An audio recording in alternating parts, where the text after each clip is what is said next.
Hey everyone, welcome back. This is Maddie. In this video, we'll be starting with strings.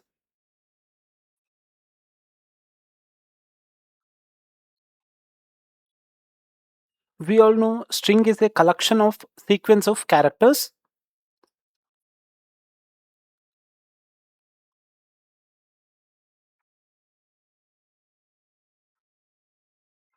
and the example for it is, let's take my name, and this is the data type for string. This is the reference variable, and this can be anything as you wish. It should be equals.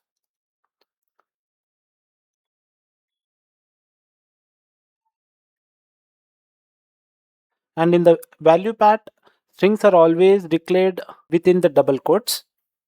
Now, in this video, let us see how memory works whenever we declare a string variable. In Java, to maintain a string data type objects, a separate memory structure inside the heap memory is maintained, which is called as string pool.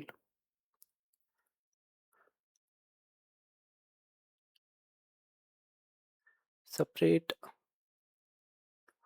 memory structure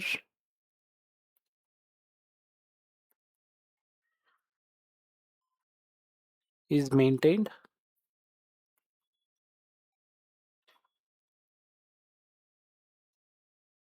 which is called as string pool.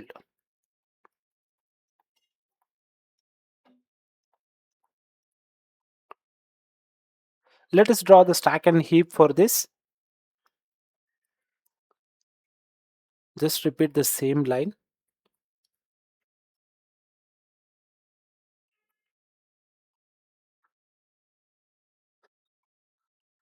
Whenever the compiler encounters this line, we'll be having a stack and heap, and this reference variable goes into stack. As we have seen in our previous video, all the reference variable will go and sit in stack memory, and the object of name will be created inside the string pool inside heap memory. Inside heap, we will be having one more memory structure, string pool, and within string pool we will be having a new object, and this reference variable will point to created object. That's how it works for strings. Let me show you one more example. I'll have two variable, string a equals Maddie and string b equals Maddie.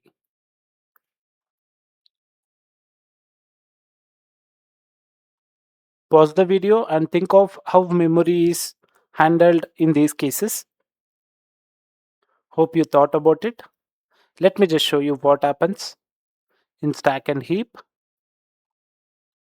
a and b goes into stack,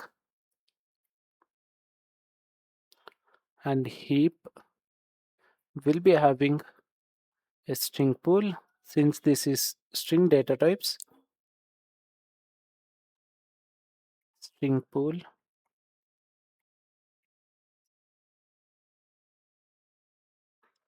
when the compiler encounters this line, it will push a reference variable into stack and creates an object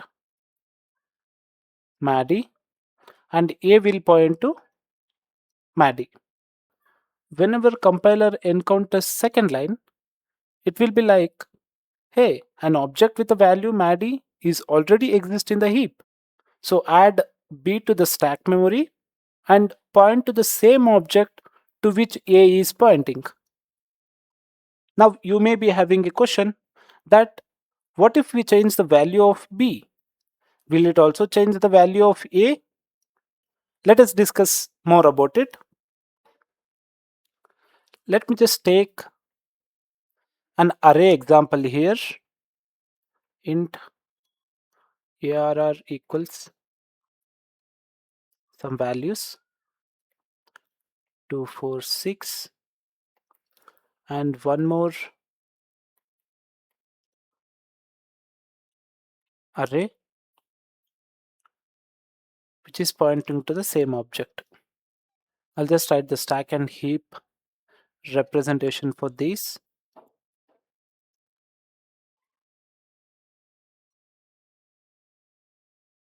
ARR goes into stack and object goes into heap. Then ARR1 goes into this.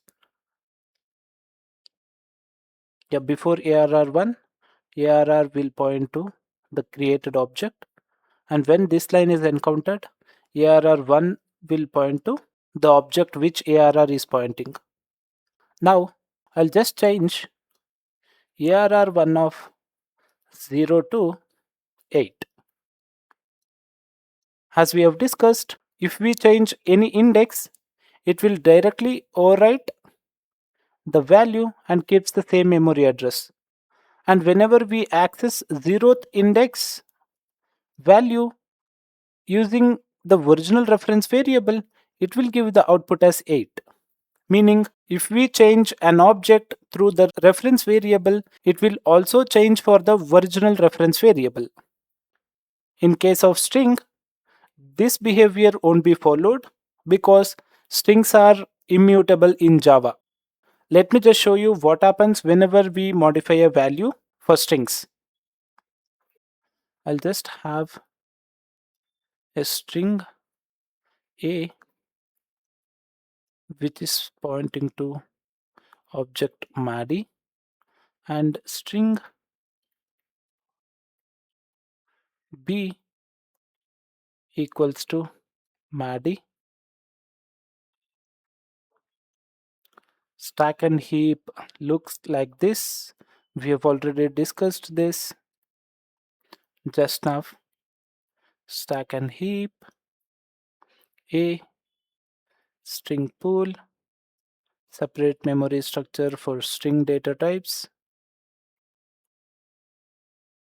object Maddy is created and A will point to created object. Whenever this line is encountered, B reference variable goes into stack and it will point to the same object since the values are same for both A and B. Now, whenever you change a value of B to something else, it will not directly update Maddy to cur. Instead, what it does is in string, it will create a new object by cur and it will remove the previous pointing and points to the newly created object. I hope the concept is clear. If you have any doubts, please do comment it. We'll try to answer all of those things. Now, again, if you change the value of B to something XYZ, in string, what it does is it will not overwrite a cur value to XYZ.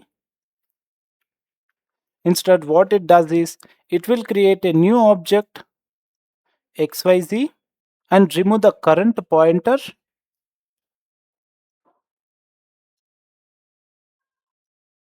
and point it to newly created object XYZ. And this KAR object is eligible for garbage collection.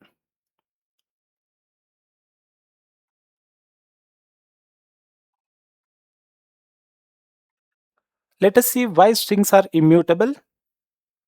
I mean, why is this behavior is followed for string data type? Let us put some light on it. Why strings are immutable?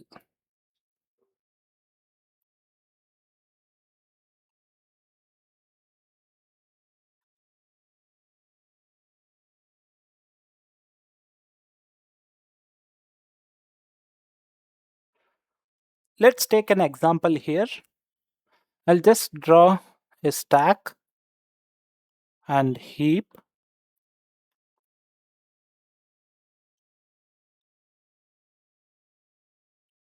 Imagine we have declared some variables, person1, person2, person3, and person4. Imagine we have declared 4 reference variable in the code and they all have the same name. Since they are having the same name, in string pool, what happens is it will create only one object and will point all these 4 reference variable to the same object. Now here we have a twist. Let's take person1 decides to change the name to something cur or something xyz or something abc. If strings are mutable, what it would have been happen?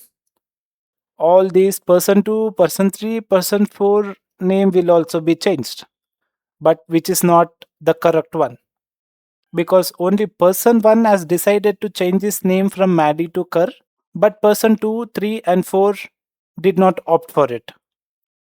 This is the reason strings are immutable in Java. Actually, how it happens in Java is whenever the person1 decides to change his name, it will create a new object kar and remove the current pointing and point it to newly created object. In this way, other 3 persons' names will not be disturbed. I hope the intuition behind immutable is clear now. That's it for this video. In the next coming video, we'll be discussing string comparisons and then string performance. Thank you all for watching. See you in the next one.